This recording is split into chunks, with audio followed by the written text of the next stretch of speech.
Hello, and welcome back to Diecast Graveyard. My name is Paul.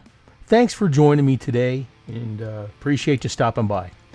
Today we're going to take this Lotus Turbine Hot Wheel, and we're going to turn it into a custom Lotus Turbine Hot Wheel. We're going to try and mock the actual paint job from the Indy 500 race car that raced in the late 60s, early 70s. I believe it was late 60s. But we're going to turn this Hot Wheels into that car. So sit back, grab your favorite adult beverage, and join in today as we do today's custom of this Lotus Turbine. Let's go ahead and get started. This is going to be great.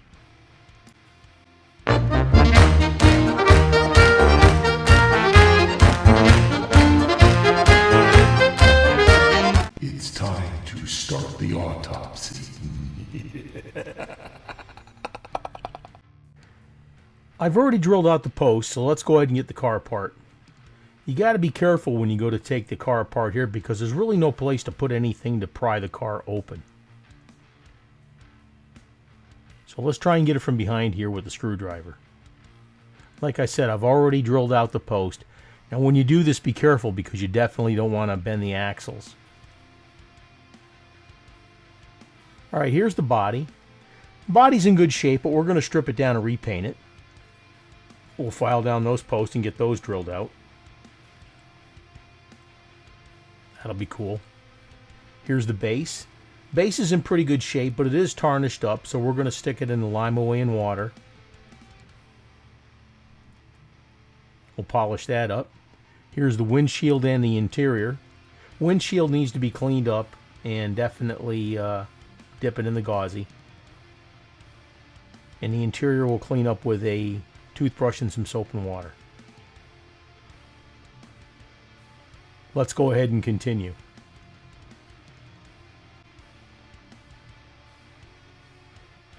Firstly, I take my car parts and I put them in a container and I mark it with a piece of tape. Make sure you put it in the container so you don't lose anything. And this is today's tip from your Uncle Paulie.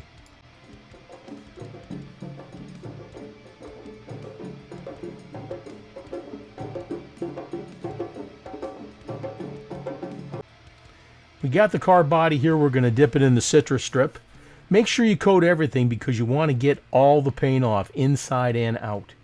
It's one thing I can't stand is having the outside look nice and clean and the inside look all ratty. But we'll get that taken care of. Have the excess come off. If you need to take a brush off the excess, and then put it on some kind of a tray. That way there you know that when the paint is all bubbled off, you'll be able to see it.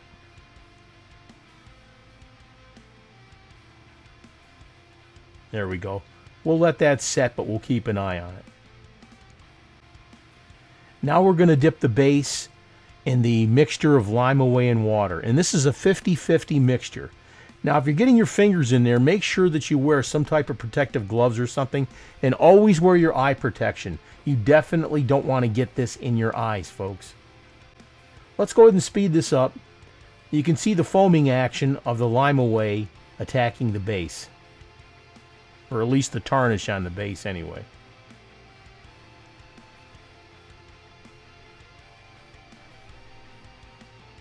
Now's a really good time to enjoy your adult beverage. And if you don't drink, have a Coke or a coffee or some water or something like that.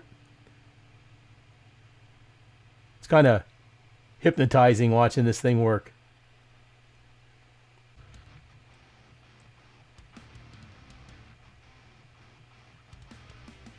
That's looking awesome. Alright, now we're going to take it out. We're going to scrub it down with a brass brush. Be careful which brush you use here, because if you use a steel brush, you're liable to scratch up your base really bad.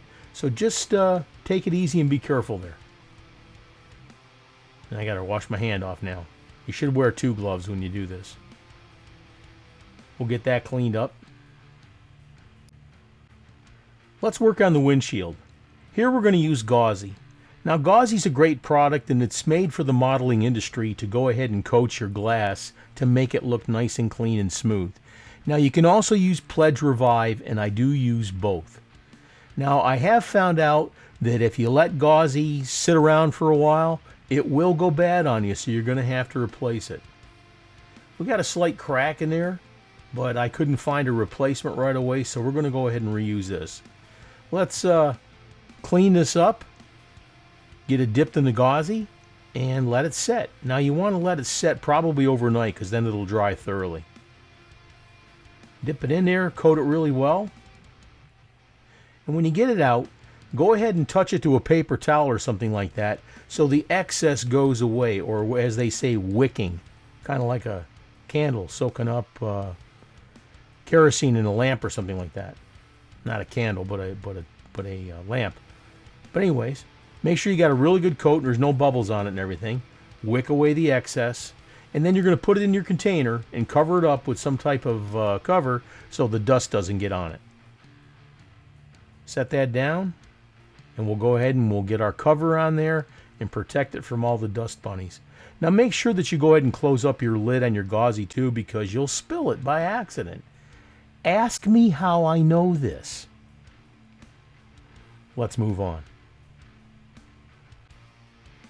All right, here's the base. We're going to put some new wheels on there. Now these wheels, we'll go ahead and we'll pop those off. These are bearing style wheels. Now if you meet any kind of resistance whatsoever, or it feels like your bearing is really sloppy, you may want to go ahead and cut these off instead of trying to pull them off. I save the wheels when I can, but if you can't, you're liable to pull a bearing off and break it, so you really got to be careful here.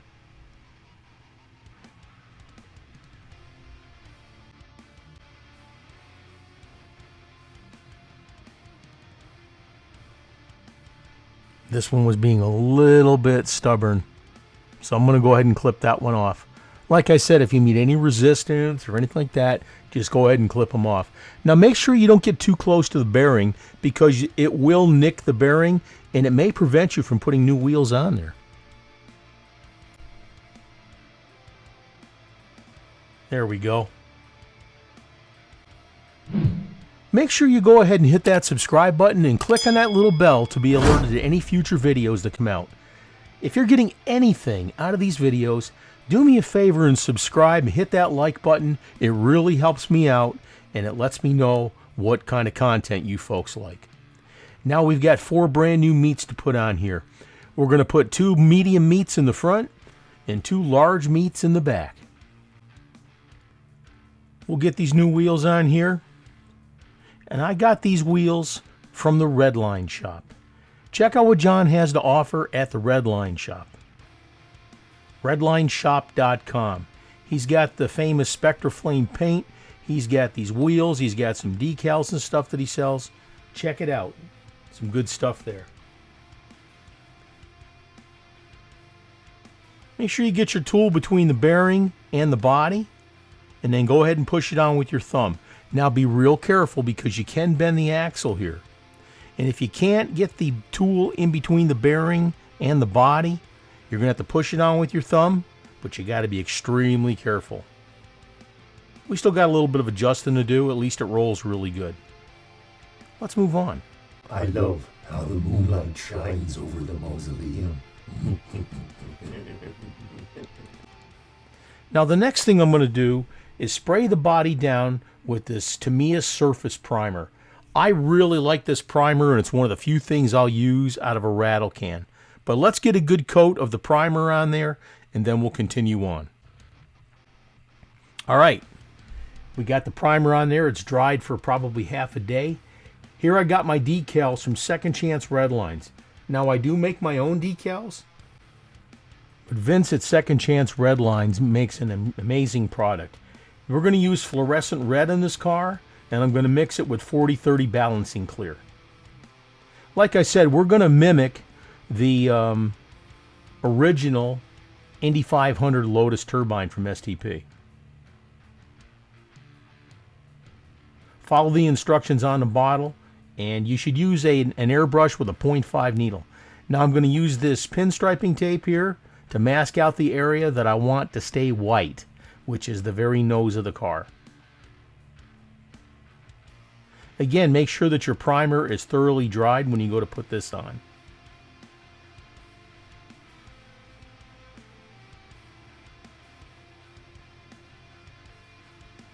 Here we go. We just need a little bit more to cover up that little piece on the nose.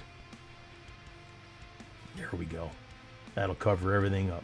Now the rest of the car is going to be painted fluorescent red.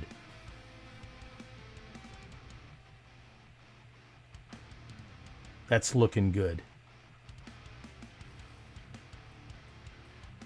Let's move on. Now we're going to get this fluorescent red mixed up here. Make sure you mix it up really good because you got that pigment that rests in the bottom of the bottle.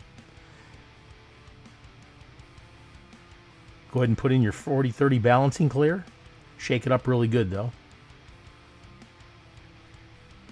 Make sure you mix yourself up enough paint.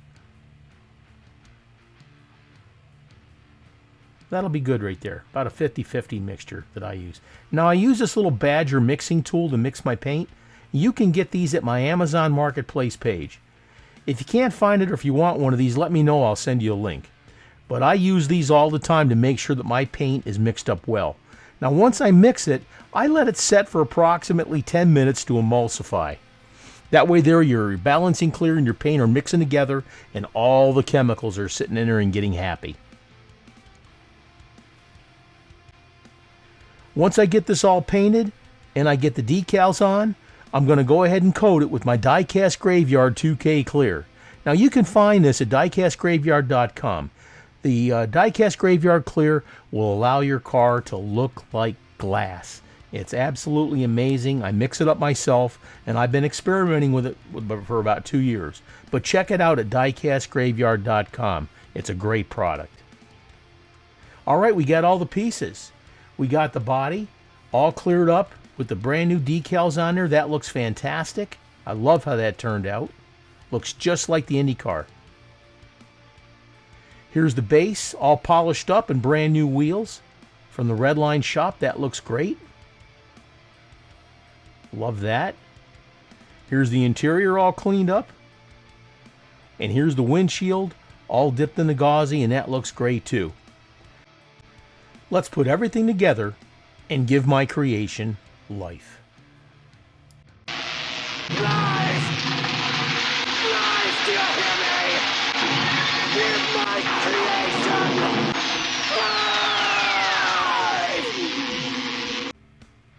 And here's what we started with. This Hot Wheels Lotus Turbine. This was a fantastic car back when I was a kid. I absolutely loved it. I had a couple of them. But I always wanted the car to look like the actual Indy car, which was the fluorescent red. And like I said, the car is great. I just didn't like the off-color paint jobs that they had in these things. We took it apart. We stripped it down. We polished up the body, got that ready to go. We polished up the base after we dipped it in the lime-away-in water. Polished it up with the brush and cleaned it up with the flitz. We put brand new wheels on it from the Redline shop, and we put decals on there from Second Chance Redlines. And the car turned out fantastic. And here's the result. Man, I love how this car turned out. I am so happy and pleased with the results here.